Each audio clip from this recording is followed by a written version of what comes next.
Helo bawb a chroeso nôl i'r ardd, a nigwyn dywydd godidog i ni fod yn garddio ar hyn o bryd. A fel garddwr, dwi wastad yn poeni am iechyd fy mhlanhigion. P'un os na heintie yn effeithio ar 'u dail nhw neu 'u tyfiant nhw er enghraifft. Ond digon ffodus eleni, dyw'r ardd ddim wedi diodde ryw lawer o heintie, ond mae da fi gyflwyniad i chi ar yr heintie fwyaf cyffredin a sut allwn ni lliniaru effeithio nhw ar ein planhigion. Mae gymaint o heintie planhigion sy'n gallu effeithio arnom ni yn yr ardd, felly sut 'yn ni'n mynd ati i adnabod yr heintie hynny, a sut 'yn ni hefyd yn 'u osgoi. Felly heddiw, yn ein cyflwyniad ni, byddwn ni'n trafod pam fod adnabod heintie planhigion yn gynnar yn bwysig, shwt 'yn ni'n adnabod yr heintie gwahanol hynny, a pa fath o game allwn ni gyd gymryd i leihau risg heintie yn yr ardd. Felly, pam fod adnabod heintie planhigion yn gynnar yn bwysig? Wel, yn bennaf foch i sicrhau bod ein planhigion ni'n yr ardd yn blanhigion iach. Fel garddwyr, ni'n buddsoddi lot o amser mewn meithrin y planhigion iach hynny, a peth diwetha ni eisiau gweld wedyn yw bod nhw'n diodde o heintie. Felly, pam ni'n gweld bod yna rhywbeth yn anghyffredin ar ein planhigion ni, neu bod yna rhywbeth yn effeithio arnyn nhw, dyw hwn ddim yn swydd i'r rhestr to do. Dyw ddim yn rhywbeth ni'n mynd i daclo falle ar y penwythnos, unwaith bod ni'n adnabod bod yna heintie yn effeithio ar ein planhigion ni, y reol air bob tro yw sicrhau bod ni'n gweithredu'n syth. Achos hefyd, mae yna gyfrifoldeb arnon ni fel garddwyr i leihau lledaeniad yr heintie hynny. Felly mae gweithredu'n sydyn yn diogelu gweddill y planhigion sydd dan ni'n yr ardd, a weithiau mae rhai planhigion yn fwy drudfawr na'i gilydd, rhai falle'n sentimental, yn golygu mwy i ni, a dyn ni ddim eisiau colli'r planhigion hynny mewn ofer. Mae gymaint o heintie yn gallu effeithio ar blanhigion, a does dim posib ni fel garddwyr fod yn ymwybodol o bob un ohonyn nhw. Ich ni fod yn garddio sy 20, 30, 40 blynyddoedd a dod ar draws un o'r heintie yma falle yn nyddiau hwyrach ein profiad ni o arddio, neu yn syth yn cychwyn hefyd. Felly pidwch â digoloni os ych chi ddim yn ymwybodol beth sy'n effeithio ar y planhigion. Ond mae yna 3 phrif beth falle dylen ni ganolbwyntio arno pan ni'n ceisio adnabod beth yw'r haint. Yn gynta, y dail. Ydy deilen y planhigyn yn edrych yn wahanol? Oes na felynu arno fe? Ydw e'n cwmpo oddi ar y coesyn? Oes na smotiau brown yn y fe? Mae'r rhain i gyd yn arwyddion bod rhywbeth o bosib o'i le. Hefyd, blodyn a ffrwyth y planhigyn. Ydy'r planhigyn wedi llwyddo i greu blodau, a ydy'r blodau hynny wedi cael eu peillio ac wedi llwyddo i greu hadau neu ffrwythau i ailgynhedlu, fel bod y planhigyn yn gallu creu planhigion newydd i'r dyfodol. Os ni'n gweld bod yna broblemau o ran gosod y blodau a'r hadau, mae hwnna'n arwydd hefyd falle bod rhywbeth o'i le ar planhigyn. Dwi ddim o reidrwydd yn golygu bod yna haint yn effeithio ar y planhigyn, ond gall olygu bod yna broblemau tyfiant mae angen ni ymateb â nhw. Ac yn ola, falle hwn yw'r un anodda ni fel garddwyr i adnabod, sef y gwreiddiau. Ac os dyn ni ddim yn dod ar draws y gwreiddiau yn aml, ond i bai bod ni o bosib yn traws blannu'r planhigyn, yn symud ei ran arall o'r ardd, ac yn edrych ar y gwreiddiau hynny wrth botio nhw ymlaen. Felly, pethau i edrych amdani nhw, oes yna dyfiant anarferol ar y gwreiddiau, ydy'r gwreiddiau yn edrych fel bod nhw'n iach, ydy nhw'n pwdri. Pob math o bethau yma yn gallu dangos i ni bod na o bosib heintiau yn effeithio ar ein planhigion ni. Felly, pa fath o heintiau yw'r heintiau fwyaf gyffredin? Achos yn amlwg, fel fi wedi sôn, mae yna beth wmbreth o heintiau, dwi ddim yn bosib i ni wybod am bob un ohonyn nhw, ond dwi wedi dewis falle y rhai fwyaf cyfarwydd, y rhai fwyaf amal, y rhai sy'n codi amla yn yr ardd, a gobeithio yn ystod y sleidiau nesaf yma, byddech chi dangos i chi bod dim angen i chi boeni am y ran fwyaf o'r heintiau yma. Dim ond bod chi'n gwybod sut i adnabod nhw, a dim ond bod chi'n gwybod sut i daclo nhw, a sut i leihau i effaith nhw ar y planhigion, dyle hynny fod yn iawn. Felly awn ni nawr o sleid i sleid, le byddai'n dangos llun i chi o'r heintiau yn ymosod neu'n effeithio ar y planhigyn, ac wedyn yn esbonio rhai camau yn ei gymryd i reoli'r haint hynny a diogelu'n planhigion ni. Yn gynta, mae gyda ni'r llwydni blodeuog, neu'r powdery mildews yma. Nawr, mae yna bob math o lwydni blodeuog neu powdery mildews yn effeithio ar ein planhigion ni, a ffwng yw llwydni blodeuog sy'n cael ei ffurfio gan grŵp bach iawn o ffyngau parasitic. Nawr, haint ffwngaidd yw o ran y dail. Mae'r coesynau hefyd, neu'r stemmiau weithiau yn cael ei effeithio a blodau a ffrwythau'r planhigyn. A mae'r tyfiant llwydni yn gorchuddio arwynebedd y planhigyn. A mae'n eitha rwydd i weld o ran y symptomau, yr hyn ni'n sylweddoli yw, mae fel sy rywun wedi cerdded mewn hibo'r planhigyn a gellwng sach o flawd neu siwgr eisyn ar y planhigyn. Chi'n gweld ar wyneb y ddeilen. Mae'n amlwg iawn. Weithiau hefyd mae'n asmotiau melyn ac yna maen nhw'n troi'n wyn. A hefyd maen nhw'n edrych fel, chimod, maen nhw wedi crempio, maen nhw wedi sychu, a maen nhw'n troi'n frown ac wedyn yn cwmpo ddi ar y coesyn ac yn marw. Nawr, beth yw effaith a shwt mae trinau? Wel, effaith yn amlwg, wrth bod yna heinen o bwdwr ar y ddeilen, neu ffwng yn datblygu ar y ddeilen, mae'n atal y goler a cyrraedd y ddeilen a'r celloedd ffotosynthetic na, a hwnna'n gallu. A dwi'n gweud gallu fan hyn, mae'n gallu gwanhau'r planhigyn. Achos dwi ddim yn ddiwedd y byd, mae'n eitha cyffredin yn enwedig ar blanhigion fel y squash, neu'r cucumber, neu'r corbwm penni yn yr ardd. Byddwch chi mwy na thebyg wedi dod ar draws hwn. A'r peth gorau i wneud, yw i dynnu'r dail oddi ar y planhigyn sydd wedi heintio, a gosod nhw mewn tomen gompost gynnes. Felly tomen gompost sy'n cyrraedd o'r ear yw 100 gradd i 60 gradd Celsius, fel bod ni'n lladd y sborau bach yna, fel bod y planhigyn wedyn yn cael cyfle i ail ddatblygu. A os ni'n cael gwared ar y haint, dwi ddim yn gallu lledu i ddail eraill. Ac yn aml, mae'n arwydd bod y planhigyn dan stres, bod falle diffyg maith yn y pridd, bod dim digon o fwyd, dim digon o ddyfrio hefyd yn gallu bod yn broblem. Mae gor-ddyfrio hefyd yn gallu bod yn broblem. A hynny hefyd yn golygu falle bod diffyg awyru. Os ni'n dyfrio'n gyson, yn wedig o'r pen lawr mewn tŷ gwydyr gyda pibell ddŵr neu system dyfrio, mae hwnna'n gallu golygu bod 'na wlybaniaeth yn eistedd ar y dail, a wedyn wrth bod y cymeredd yn codi yn ystod y dydd, mae hwnna'n gallu effeithio ar awyru o amgylch y planhigyn. Felly mae sicrhau awyru da yn bwysig dros ben. Yr ail haint licen ni drafod yw'r llwydni gwlanog. Mae'n debyg iawn i'r llwydni blodeuog. Mae'n cael ei achosi unwaith eto gan organeb ffwng. Ond mae'r haint ffwngaidd yma yn effeithio oddi tan y dail. Felly mae'n anos i ni adnabod bod na broblem tan bod e'n mynd falle weithie'n rhy hwyr, achos mae'n aml yn ffurfio o dan y ddeilen hytrach na'r wyneb y ddeilen fel y llwydni blodeuog. A weithiau, mae angen ni gael chwyddwydr o bosib i graffu yn fanwl ar y ddeilen i adnabod bod e'n bodoli. A'r symptomau penna yn debyg iawn i'r llwydni blodeuog yw bod yna smotiau melyn weithiau ar y wyneb, neu smotiau brown ar wyneb y dail a'r tyfiant. A hefyd bod y dail eto yn crempio ac yn troi'n frown ac yn marw ac yn cwmpo oddi ar y coesyn. A mewn achosion difrifol, yn wahanol falle llwydni blodeuog, gyda'r llwydni gwlanog neu'r downy mildew, mae'r dail i gyd yn gallu cwmpo. Dwi wedi profi hwn yn hunan gyda'r brenhinllys neu'r basil, le mae yna basil sy'n edrych yn wydyn iawn, sy'n edrych yn ffyniannus, a dros nos mae'r dail i gyd wedi cwmpo ar y planhigyn, a fi wedi meddwl, beth sydd wedi digwydd fan hyn, ac wedyn o edrych o dan y ddeilen ei hunan, chi'n gweld y sborau bach yma wedi datblygu. Felly, debyg iawn eto i'r llwydni blodeuog, beth mae'n neud, mae'n atal ar haul rhag cyrraedd y cellau ffotosynthetic, a hynny'n gwanhau'r planhigyn. Ond, yn yr un ffordd, y ffordd gorau i lliniaru falle effaith hwn ar y planhigion yw i dynnu'r dail yn syth sydd wedi heintio a'i gosod nhw mewn tomen gompost cynnes i ladd y sborau.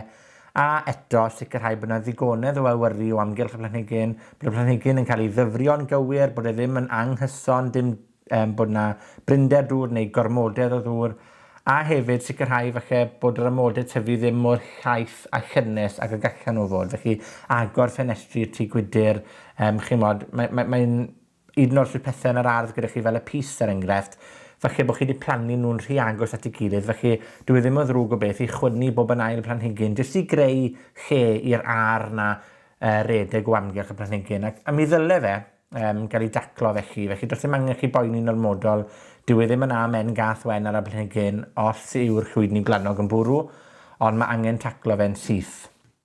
Dylen ni bwysleisio bod rhan fwyaf o heintiau ffwngaidd yn aros o fewn i teuluoedd nhw. Maen nhw'n effeithio ar yr un teulu. Felly mae llwydni gwlanog neu llwydni blodeuog er enghraifft, bod e'n gyffredin ar draws sawl teulu planhigion, mae'r ffwng i hunan yn wahanol yn ôl y teulu. Felly bydde fe'n anhybygol iawn yn amhosib a gweud y gwir i y llwydni blodeuog sy'n effeithio ar deulu'r cucumber, y squash, y corbwmpen i ledu i'r pys a'r ffa.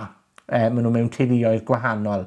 Felly peidiwch â phoeni os oes gyda chi'r llwydni blodeuog ar y corbwmpenni neu'r pwmpenni yn yr ardd, dyw hwnna ddim yn mynd i ledu i'r teulu'r Fabacia neu i deulu'r ffa de. Ac yn yr un modd, os mae ar y ffa, dyw ddim yn mynd i ledaenu nôl chwaith i'r cucumber. Nesa, licen ni gyfeirio at y pydredd llwyd neu'r greu mold. Nawr, mae hwn yn gyffredin dros ben. Byddwch chi mwy na thebyg wedi gweld hwn weithiau yn dyblygu ar ffrwythau chi wedi prynu yn yr archfarchnad. Dyw e ddim o reidrwydd yn rhywbeth sydd wedi dyblygu yn yr ardd. Nawr, mae'n gan ei chosi gan ffwng y botrytis. Haint cyffredin dros ben. A beth mae'n neud, mae'n achosi pydredd o feinweoedd planhigyn a wedyn yn creu tyfiant llwydni ar y planhigyn. So yn amlwg, dyn ni ddim yn gallu bwyta'r ffrwyth wedyn, a mae'n effeithio ar bob math o blanhigion, yn enwedig y rhai sy'n cael eu tifu dan gwydyr mewn amodau eitha llaith a chynnes. So yn y tŷ gwydyr, mae'n eitha cyffredin. Byddwch chi mwy na thebyg wedi gweld ar y cucumber, ar y pupur, a hefyd ar y tomato, a mae'n hoffi datblygu ar y ffrwythau meddal. Chimod, y mefus, yr eirau mair, neu gooseberries, a'r grawnwyn. Fel reol, mae fe'n dueddol o gychwyn, chimod, pan fydd rhyw fath o doriad neu rhywbeth wedi effeithio ar y planhigyn, so gwedwch bod malwodau neu mwch y cod wedi bwyta mewn i ran o fefus. Mae'r llwydni wedyn yn datblygu o'r clwyf hynny yn y planhigyn. Eto, fel pob math o haint ffwngaidd, mae'n effeithio'n fwy ar blanhigion dan stres, a mae hwn yn neges bwysig yn ystod y fideo yma. Os yw'ch planhigion chi dan stres, bod yna ddiffyg faith neu bod y dyfrio'n anghyson, maen nhw'n fwy tebygol o gael ei effeithio gan heintiau. Sychder mawr hefyd. Hynny yw, mae'n mynd o un pegwn i'r llall. Gormod o ddŵr a dim digon o ddŵr yn gallu creu problemau neu amodau perffeth i heintiau ddatblygu. Ond mae hefyd yn gallu effeithio ar blanhigion hyfyw. Felly, pidwch â digaloni os chi'n gweld yr haint yma ar eich mefus. Ges i fel eni ar y mefus ar enghraifft. Dwi ddim yn golygu bod fi wedi gwneud rhywbeth o'i le. Mae jyst yn rhan o weiad naturiol tyfu pethau yn yr ardd. Beth yw ei effeithio? Wel, mae'n dinistrio ffrwythau, i ni'n gobeithio i bwyta, a mae'n gallu lledu i o goese'r planhigion eraill, a hynny'n golygu wedyn yn amlwg bod e'n lledu ar hyd y ffrwythau i ni'n tyfu. Peth gorau i wneud yw i dynnu dail a ffrwyth sydd wedi heintio, gwaredu nhw'n syth ar y domen gompost, a eto sicrhau bod yna ddigonedd o awyru a digonedd o faith a dŵr i'r planhigyn. Ac os chi'n gallu eto ceisiwch leihau y lleithder a'r gwlybaniaeth o amgylch y planhigyn.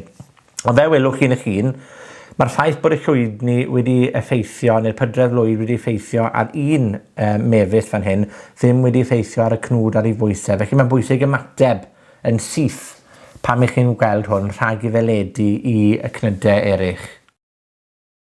Nesaf, hen ffefryn, neu dylen ni ddim gweud ffefryn, ond problem sy'n effeithio arno ni gyd o dro i dro fel garddwyr, sef y malltod, neu clwyf y tatos hwyr, y potato neu tomato blight. Na, mae tato a tomatos yn yr un teulu, felly mae'r malltod sy'n effeithio arno yn gywir yr un peth. Nawr, organeb sy'n debyg i ffwng yw'r malltod, a mae'n lledu'n gyflym iawn yn y gwynt a thywydd gwlyb. Nawr, yn drafodiadol, i ni dueddol o meddwl bod ni wedi achosi'r malltod, achos bod ni wedi gadael, rwy'n gwybod, dail organic neu ryw deunydd organic o'r flwyddyn i'r tymor cynt yn yr ardd, a bod y sborau hynny wedi bodoli. Ond y gwir yw, dod gyda'r tywydd mae'r malltod. Felly, does dim ots pa mor uchel yw safonau glanweithdra chi fel garddwyr, mae'r malltod yn mynd i ddod gyda'r tymhorau a'r tywydd, a does dim lot allwn ni wneud i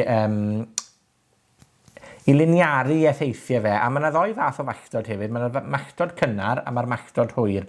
Yng Nghymru a yn Ynysoedd Prydain, mae malltod hwyr yn llawer fwy cyffredin. Mae'r malltod cynnar yn effeithio fwy ar Unol Daleithiau a hinsawdd fwy cyfandirol falle. Felly, pidwch, pam i chi'n amchwilio neu edrych mewn i'r malltod, pidwch ar drysu rhwng y ddau wahanol fath o'r haint yma.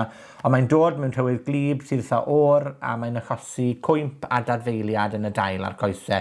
Felly mae'r stem yn cwmpo, mae'r dail yn cwmpo, ac yn raddol mae'n effeithio ar y ffrwythau hefyd. Ond mae wastad yn bwrw bonyn y planhigyn a'r ddeilyn yn gynta. Mae'n lledaenu yn sydyn dros ben, felly os ych chi'n gweld y fachdod yn datblygu ar ddeilen tato neu tomatos, tynnwch nhw yn syth. Gwaredwch unrhyw ddeunydd sy'n cynnwys y machdod yn syth, fel dyw e ddim yn cael cyfle i chymod, lledu mor sydyn a be bydde fe fel arall ty beth. Nawr, os mae fe yn y tŷ gwydyr er enghraifft ar y tomatos, mae'n anhebygol iawn byddwch chi'n llwyddo i gael gwared yno fe. Er bod chi'n tynnu'r dail, mae'n mynd i ledu o blanhigyn i blanhigyn, ond yn hip B yw i dynnu pob deilyn oddi ar y planhigyn, gosod nhw mewn tomen gompost gynnes i ladd y sbore unwaith eto. Mae hwnna'n gallu arafu'r haint, ond does dim modd i drinau. Felly mae'n bwysig bod ni'n sôn am arafu fan hyn, nid cael gwared honno fe. Does dim modd yn anffodus cael gwared ar y machdod. Ond, yn aml, mae'n bwrw'n hwyr, mae'n bwrw mis Awst fel reol, a mae'r tato erbyn hynny wedi datblygu, wedi bwrw ffrwyth da. Felly dim ond bod ni'n cael gwared a grisg y tato ar dail y tomatos, gewn ni gnwd ddigon taclus o'r tato a'r tomatos yn hwyrach. Felly pidwch a thimlo fe bod ni'n ddiwedd y byd. Mae dal modd i ni achub ar y cyfle i ddiogelu'n cnydau ni. Gyda'r tomatos hefyd, os yw e'n haint sydd wedi effeithio'n sylweddol ar y planhigion, gallwch chi wastad tynnu pob ffrwyth oddi ar y planhigyn, gosod mewn powlen gyda banana neu rhywbeth tebyg yn y gegin, a fe newn nhw eiddfedu'n raddol yn ystod yr hydref.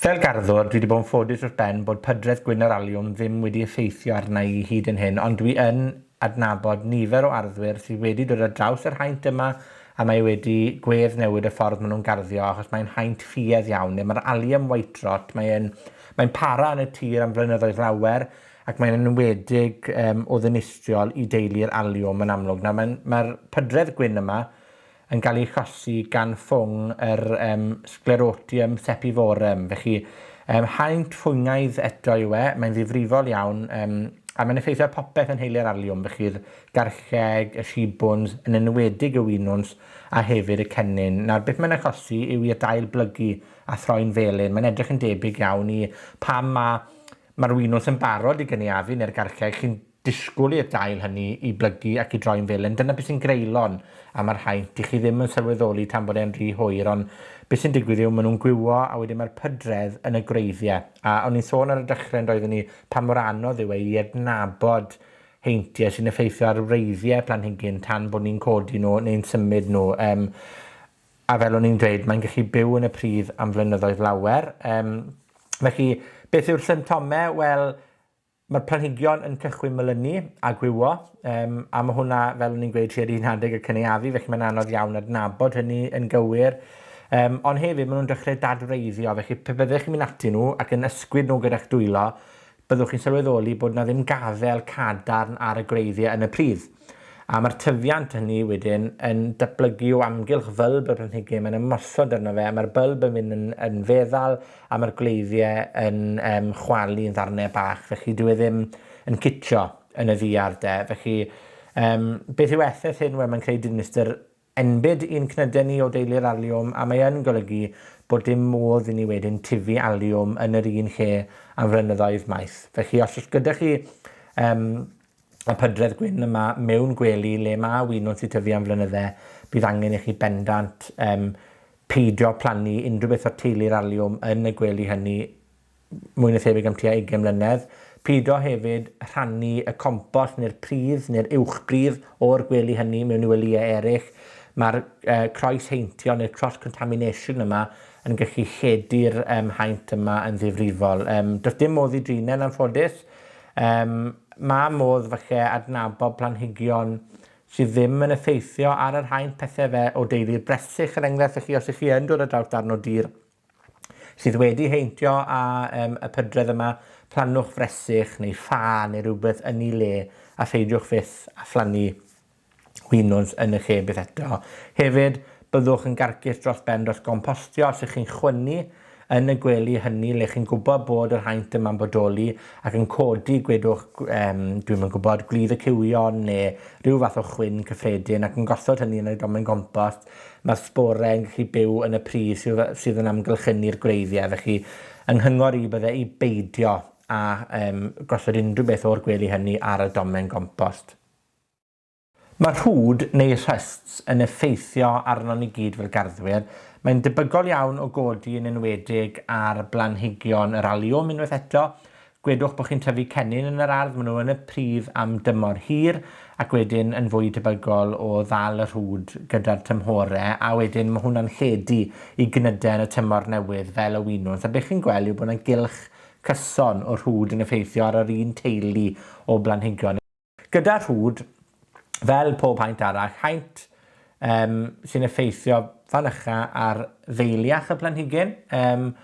Mae fe yn gyffredin dros ben, ond dyw e ddim yn effeithio yn andwyol iawn ar y planhigyn. Mae weithiau yn gallu lleihau faint o egni mae'r planhigyn hynny'n gallu creu trwy photosynthesis, achos bod yr rhwd ar y ddeilen yn atal yr planhigyn rhag photosyntheseiddo, ond mae'n anhebygol iawn. Nawr, mae'n gallu effeithio ar goed, ar llwyni, ar planhigion llysieuol, ar bylbiau, pob math o blanhigion. Mae'n cychwyn fel rhyw sboti bach gwelw ar y dail, ac wedyn mae'r strwythuren yn datblygu, a wedyn maen nhw'n creu rhyw liw o rhwd.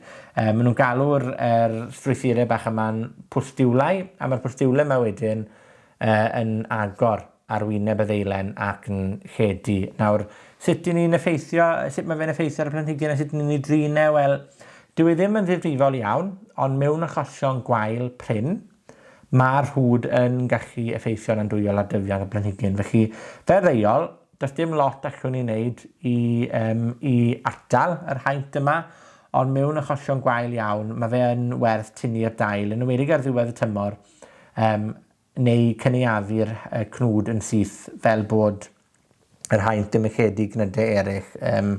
Ond eto, gofalwch bod chi ddim yn gosod y dail sydd wedi heintio mewn tomen compost oer, cynnes bob tro. Mae'n bwysig bod chi'n gosod nhw ar domenni compost sy'n cyrraedd 100 gradd, 60 gradd Celsius, a bydd hynny'n ddigon i ladd sbore'r haint. Os ych chi fel fi yn hoffi tyfu'ch planhigion eich hunain o had, enwedig yn gynnar yn y Gwanwyn, byddwch chi mwy na thebyg wedi dod ar draws yr haint yn eu heintiau tampio, neu dampening off, yn ystod y profiad hynny. Nawr, organebau sy'n debyg iawn i ffwng ydyn nhw. Mae pob math ohonyn nhw, a dyw'n ynganiad i o'r lladu ddim yn arbennig o dda, felly dwi ddim yn mynd i ynganu beth chi'n gweld ar y sleid. Ond mae'n cael ei achosi fan ycha gan bridd sydd wedi heintio, a mae hynny achos falle bod ni ddim wedi golchi'r potiau cyn hau ynddyn nhw, bod y compost o bosib wedi heintio o flaen llaw, a bod ni o bosib hefyd yn gosod neu'n dyfrio'n ormodol, a hynny wedyn yn creu'r amodau perffaith i'r haint yma ddatblygu. A beth mae fe'n gwneud yw mae'n achosi i'r egin blanhigion i gwmpo a ffydru. Felly mae'r coesyn yr egin blanhigyn bach yna yn cwmpo lawr, a wedyn dyn nhw ddim yn datblygu'n blanhigion iach. Mae fe'n effeithio ar bob math o egin blanhigion, yn enwedig dan amodau tyfu llaith iawn. A mae awyru gwael hefyd yn gallu effeithio yn andwyol ar yr egin blanhigion, ond hefyd y golau cyfyngedig, achos ni'n dueddol o hau hadau'n gynnar yn y Gwanwyn, chymod, wel, o ddiwedd mis Ionawr canol mis Mawrth, rhywbeth tebyg fel la. A yn ystod y cyfnod hynny, yn amlwg, mae golau yn rhywbeth prin, does dim gymaint ohono fe gyda ni, enwedig os y'n ni'n tyfu mewn sylffeneth bach ysgodol yn y tŷ. A hwnna wedyn yn golygu bod y planhigion hynny ddim yn egino'n iawn, a bod yr egin sydd yn egino'n cwmpo ar ôl codi, a bod yna lwydni gwyn neu gwlanog falle neu'ch'n datblygu ar yr egin neu'r compost o amgylch yr egin. Nawr, beth yw y ffordd o'i drinau? Wel, mae'n ddinistriol iawn yn anffodus, a mae'n gallu lladd llon potyn o egin blanhigion ifanc yn sydyn iawn. Felly, peth gorau i wneud yw sicrhau bod ein glanweithtra ni fel garddwyr o safon uchel, bod ni'n golchi'n potiau ni cyn hau ynddyn nhw, bod ni ddim yn gorhau, bod ni ddim yn plannu gormod o had mewn pot, i sicrhau bod yna ddigonedd o awyru o amgylch y planhigion newydd sy'n datblygu. Bod ni'n dyfrio oddi tano, mae hwn yn bwysig iawn, yn hytrach na bod ni'n dyfrio a gwlychu'r dail uwch ben gyda llan ddŵr neu spray. Ceisiwch gosod yr potyn mewn disgyl o ddŵr, fe bod yr compost hynny yn signo'r dŵr lan, yn hytrach na bod y dŵr yn cyrraedd y dail, achos mae hwnna eto yn creu amodau tyfu llaeth, a'r amodau tyfu llaeth hynny hefyd yn yn effeithio ar yr awyru o amgylch y planhigyn. Ac os ni'n gallu ychwanegu gole artiffisial neu sicrhau bod na ole da wrth hau yn egin blanhigion. Ond dwi wedi diodde hwn sawl gwaith dros blynydde, a y peth gorau i'w wneud wastad yw i hau hanner pacyn o hade bob tro, cadw hanner am un ôl. Felly os ych chi'n colli'r hanner cynta, mae cyfle to dych chi i hau'r un planhigion fel bod chi ddim ar eich colled a chychwyn eto. Un o'r heintiau fwyaf gyffredin welwn ni'n yr ardd yw brychau duon dail rhosod, neu'r rose black spot. Nawr, fel garddwyr, ni gyd yn gyfarwydd â gweld hwn, a mae teulu rosod yn deulu anferth iawn. Felly mae'n gyffredin dros ben. Ond haint ffwngaidd yw sy'n cael ei chosi gan y ffwng o'r enw rosau diplocarpon.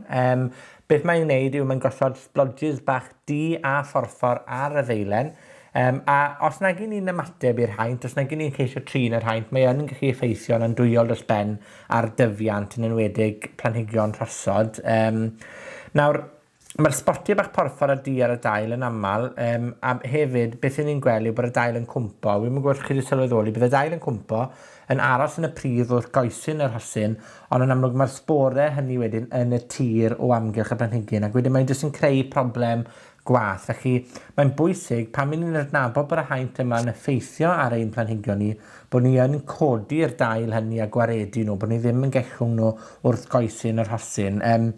Fel y llwydni gwlanog a pob math o haint ffwngaidd arall, maen nhw'n atal yr haul rhag cyrraedd celloedd ffotosynthetic y planhigyn, a mae hwnna wedyn yn gwanhau wrth reswm y planhigyn ac yn atal tyfiant. Felly mae angen ni gasglu a dinistrio dail yn yr hydref yn sicr, ond hefyd, mis ni docio yn y gwanwyn cyn i'r dail ymddangos. Weithiau, os nag ni'n tocio'r planhigion yn gywir, mae awyru gwael a mae ffaith bod y sborau yn byw o dan y planhigyn yn gallu golygu bod y planhigion yn diodde'n fwy trwm falle o'r haint yma. Felly, bydd y camau yma o gasglu'r dail, o docio'n gywir, o gosod tomwellt hefyd o dan gwreiddyn bonyn y planhigyn yn arafu'r haint. Ond, gan bod gymaint o blanhigion yn perthyn i deulu'r rhosyn yn ein cynefinoedd ni, yn ein gerddi cyfagos ni, mae'n anebygol iawn na fyddwn ni'n dioddau o'r haint yma. Felly mae'n mynd i gyrraedd o erddi eraill gyda'r tywydd eto a o'r ceiau cyfagos neu be bynnag. Felly arafu'r haint i ni'n sôn fan hyn a lliniaru i effaith yn hytrach na i waredu fe. Dwi ddim yn bosib, dwi ddim yn meddwl, a o'm mhrofiad i o dyfu'r rhosod am flynyddoedd lawer, dwi wastad yn dod ar draws yr haint yma ar y planhigion bob blwyddyn, ond jyst ymateb yn sydyn a sicrhau bod yr haint ddim yn effeithio ar dyfiant y rhosyn sy'n bwysig. A'r peth gorau am blanhigion rhosod hefyd yw bod nhw'n wydyn dros ben a bod nhw'n tyfu'n sydyn iawn. Felly pidwch yn digoloni os oes na haint trwm ar ddail eich planhigion, achos gallwch chi yn sicr o ddal e'n gynnar sicrhau bod y planhigyn dal yn blodeuo a dal yn cael tymor da iawn o dyfiant. Ac yn olaf, yr heintiau crach, neu'r scab diseases. Nawr, mae'r rhain, os ych chi'n tyfu cod fale neu gellug yn yr ardd, byddwch chi wedi gweld yr heintiau yma rhywbryd neu gilydd. Nawr, mae'r heintiau crach yn cael eu chosi gan grŵp o ffwng sy'n perthyn neu'n gysylltiedig yn bennaf ar Venturiae, Fucicladium a'r Fucicladosporium. Felly, maen nhw'n ffynnu mewn tywydd gwlyb. Felly, maen nhw'n arbennig digon yng Nghymru fel allwch chi ddychmygu, a maen nhw'n dueddol o ddatblygu yn ystod y gwanwyn a'r haf. Nawr, maen nhw'n effeithio ar bob math o goed a llwyni, a maen nhw'n gyffredin iawn mewn perllanau. Enwedig perllanau traddodiadol sydd wedi bod yn am flynyddoedd lawer, achos mae'r haint yn amgylchynu hunan yn yr ardaloedd hynny dros blynyddoedd lawer. Nawr, gall yr heintied achosi crachau tywych iawn ar y dail. Mae'n gallu golygu bod ni'n colli dail yn gynnar, a hynny'n effeithio ar allu'r planhigyn i ddatblygu ffrwyth melys, achos mae dail yn amlwg yn helpu planhigyn i fwrw ffrwyth melys da. Mae hefyd yn golygu bod diffyg datblygiad yn y blodau, neu bod yna diffyg blagur, ac wedyn o ganlyniad i hynny, dyn ni ddim yn cael gymaint o ffrwythau, a hefyd mae'r ffrwythau sydd yn datblygu yn dueddol fod yn fychain iawn, yn grachog, a ddim wedi datblygu'n gywir. Felly, sut ni'n ei drinau? Wel, ni'n casglu'r dail a'r ffrwyth sydd wedi heintio, ac eto gosod nhw mewn tomen gompost gynnes i ladd unrhyw sborau, a sicrhau bod ni'n tocio'n gywir yn enwedig can y byr cod. Sicrhau bod y planhigyn, chymod, yn gallu anadlu, bod ar yn gallu cylchredeg o amgylch y brigau, a bod dail a'r ffrwythau yn cael mynediad ole'r haul ac at awel cynnes a sych yr haf. Felly, mae'n bwysig bod ni yn tocio'n gyson, a mae awyru'n gywir yn wir yn bwysig i gael gwared â gwlybaniaeth yna ar y dail. Achos os yw'r tyfiant yn drwch, beth sy'n digwydd yw maen nhw'n aros yn llaeth yn ystod y dydd, ac wedyn mae'r cnachni yn fwy tebygol o ddatblygu. Felly, mae yna thema, byddwn ni'n gweud, amlwg iawn gyda'r heintie yma i gyd yn dos, bod e'n bwysig bod yna awyru da. Felly, mae yna reolau air, felly, byddwn ni'n licio rhannu. Yn gyntaf, bod angen ni waredu unrhyw ddeunydd organig sydd wedi heintio ar y domen compost, a sicrhau bod y domen compost yn ni'n gynnes. Os nag ni'n gallu creu compost cynnes dros 100 gradd neu 60 gradd, ewch ar deunydd organig i ganolfan ailgylchu, cewch gwared ohonyn nhw o'r ardd. Hefyd, chymod, gofalwch am eich planhigion. Sicrhewch bod chi'n ei dyfio nhw'n gywir, yn ei bwydo nhw'n gywir, achos planhigion gwan dan stres sy'n fwy tebygol o ddioddau heintiau. Fel ni fel pobl, yn fe. Os nag ni'n carco'n cyrff ein hunain ac yn edrych ar ôl ein hunain, i ni'n fwy tebygol o wynebu trafferthion iechyd yn ein bywydau ni. Felly, sicrhewch bod eich planhigion chi yn cael ei gofalu amdanyn nhw yn gywir. Hefyd, golchwch offer garddio yn reoledd. Golchwch y llafn y torri, y siswrn tocio, y trywel, y fforch, ac yn enwedig yr esgidio. Os ych chi fel fi yn hoffi ymweld a gerddi ledled o wlad, chi'n gallu cario'r heintie o un ardd i'r llall. Felly, mae'n sicrhau bod ni'n golchi'n esgidiau ni yn bwysig hefyd. A pidwch ag oedi, gweithredwch.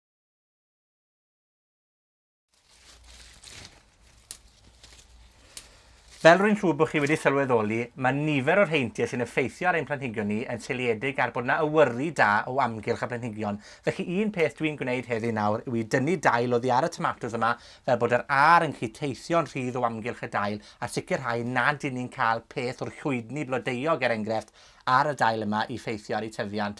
Ond pidwch â phoeni am heintie, maen nhw'n rhywbeth hollol gyffredin yn yr ardd, rhywbeth yn ni'n ei gweld bob blwyddyn fel garddwr, a weithiau yn ni'n ffodus, a weithiau yn ni ddim. Ond gobeithio bod y fideo yma heddi wedi rhoi amcan i chi ar beth allwch chi wneud yn yr ardd i reihau'r risg hynny. Tan y tro nesa, hwyl am y tro.